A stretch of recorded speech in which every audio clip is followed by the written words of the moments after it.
தஞ்சை பெரிய கோயில் அடங்கப்பா! என்ன ஒரு ஆர்கிடெக்சர்! ஆனா இது வெறும் கோயில் மட்டும் இல்ல, பிரபஞ்சத்தோட ரகசியங்களையே பாதுகாக்கிற ஒரு கருவன்னு சொன்னா நம்புவீங்களா? வாங்க இந்த ஷாக்கிங்கான கதைய முழுசா கேட்கலாம். ஒரு கோயில் கிரகங்களோட போக்கியே மாத்த முடியுமா? கேட்கும்போதே ஆச்சரியமா இருக்குல்ல. ஆனா தஞ்சை பெரிய கோயிலுக்கு பின்னால இப்படி ஒரு ஆழமான நம்பிக்கை இருந்திருக்கு. இது சும்மா சாமி கும்பிடுறத மட்டும் பத்தின விஷயம் இல்ல, அதுக்கும் மேல. வாங்க இதுக்குள்ள என்ன இருக்குன்னு நோண்டி பார்க்கலாம். சரி, இவ்ளோ பெரிய ஒரு ஐடியா இது யாருக்கு வந்துச்சு? இந்த கோயில கட்டின அந்த ராஜாவோட மனசுல அப்படி என்னதான் ஓடிட்டு இருந்துச்சு? முதல்ல அத பாப்போம். ராஜராஜ சோழன் போர்க்களத்துல பெரிய பெரிய வெற்றிகளை பார்த்த ஒரு மாபெரும் சக்கரவர்த்தி. ஆனா அவரோட பார்வை வெறும் இந்த பூமியோட முடியல, வானத்தையும் தாண்டி போயிருக்கு. அவர் தன்னை தம் மக்களோட பாதுகாவலனா மட்டும் பார்க்கல, இந்த பிரபஞ்சத்தோட நல்லிணக்கத்தையே காப்பாத்துற ஒரு கார்டியனாவும் நினைச்சிருக்காரு. அப்போ ராஜராஜ சோழனோட உண்மையான நோக்கம் என்னவா இருந்திருக்கும்? சும்மா புகழுக்காகவா இவ்ளோ பெரிய கோயில கட்டினாரு? இல்லவே இல்ல. வானத்துல நடக்கிற சின்ன சின்ன மாற்றங்கள் கூட பூமியில பெரிய அழிவு கொண்டு வரும்னு ஒரு நம்பிக்கை இருந்துச்சு. அந்த மாதிரி பிரபஞ்சத்துல ஏற்படுற கோளாறுல இருந்து தம் மக்களை காப்பாத்துறது தான் அவரோட முதல் கடமையா இருந்திருக்கு. மக்களோட நல்லது வானத்தோட நல்லதோட கனெக்ட் ஆயிருக்குன்னு நம்பியிருக்காரு. சரி, ஒரு கோயில் எப்படி ஒரு காஸ்மிக் அலாரம் சிஸ்டம் மாதிரி வேலை செய்ய முடியும்? அதுல என்னதான் ரகசியம் ஒளிஞ்சிருக்கு?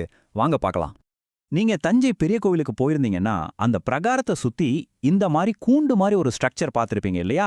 அது வெறும் அழகுக்காக செஞ்ச சிற்ப வேலை இல்லையா, அதுல உட்காந்து தான் ராஜராஜ சோழன் ராத்திர நேரத்துல நட்சத்திரங்கள் எப்படி நகருதுன்னு உத்து உத்து கவனிச்சாராம்.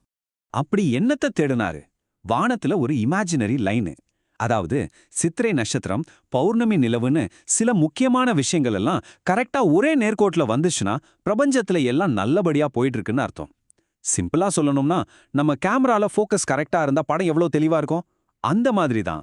இங்க பாருங்க, இந்த ரெண்டுக்கும் இருக்கிற வித்தியாசத்தை. அந்த கோடு அது மட்டும் கரெக்டா இருந்துச்சுன்னா பிரபஞ்சத்துல ஒரு ஹார்மோனி இருக்கும், நாட்டுல அமைதி இருக்கும்.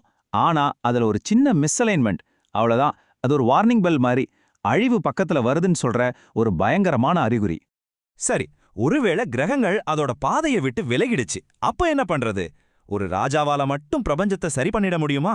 இங்க தாங்க இந்த கதையோட பெரிய ட்விஸ்டே இருக்கு. இதுக்கு தீர்வு ராஜா கிட்ட இல்ல, மக்கள் கிட்ட இருந்திருக்கு. இதுக்குன்னே ஒரு ப்ரொசீஜரே இருந்திருக்கு பாருங்க. முதல்ல ராஜா வானத்துல அந்த விலகலை கண்டுபிடிப்பாரு. கண்டுபிடிச்சதும் ஊர் முழுக்க பறையடிச்சு அறிவிப்பாங்க.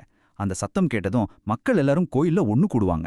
அவங்க எல்லாரும் சேர்ந்து பண்ற அந்த கூட்டு பிரார்த்தனையோட சக்தி தடம் மாறின கிரகங்களை மறுபடியும் அதோட பாதைக்கு கொண்டு வந்துடும். இதுதான் அசைக்க முடியாத நம்பிக்கையா இருந்திருக்கு. கொஞ்சம் யோசிச்சு பாருங்க, வானத்துல நடக்கிற ஒரு தப்ப சரி செய்ய இங்க ராக்கெட்டோ டெக்னாலஜியோ இல்ல, தீர்வு மனுஷனுக்குள்ளே தான் இருந்திருக்கு. எல்லாரும் கத்துவாங்க, அது அதோட கோட்டுக்கு வந்துடும். சிம்பிளா இந்த ஒரு வரியில இருக்க அந்த நம்பிக்கையோட மொத்த சாரமும். ஆயிரக்கணக்கான மக்கள் ஒன்னா சேர்ந்து எழுப்புற ஒரு குரல், அந்த எனர்ஜி பிரபஞ்சத்தோட போக்கே சரி செய்யற அளவுக்கு பவர்ஃபுல்னு நம்பியிருக்காங்க.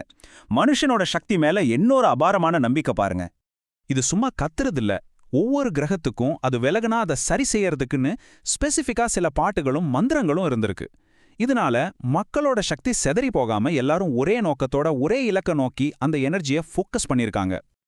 அப்போ தஞ்சை பெரிய கோயிலுங்கிறது வெறும் கல்லால கட்டின ஒரு பில்டிங் மட்டும் இல்ல, அது மனுஷனோட கூட்டு சக்தி மேலையும் பிரபஞ்சத்தோட அவனுக்கு இருக்கிற ஒரு கனெக்ஷன் மேலையும் வச்சிருந்த ஒரு அசைக்க முடியாத நம்பிக்கையோட ஒரு அடையாளம். இதோட மைய கருத்து ரொம்ப சிம்பிள்.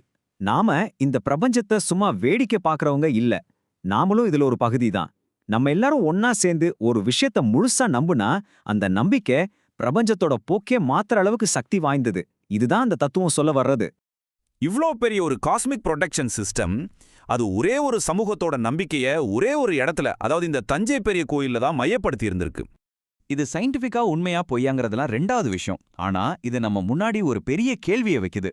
ஒரு சமூகம் ஒரே ஒரு குறிக்கோளுக்காக முழு மனசோட முழு நம்பிக்கையோட ஒன்னு சேரும்போது அதோட உண்மையான சக்தி என்ன, அதோட எல்லை எது வரைக்கும் போகும்? நீங்களே கொஞ்சம் யோசி பாருங்க.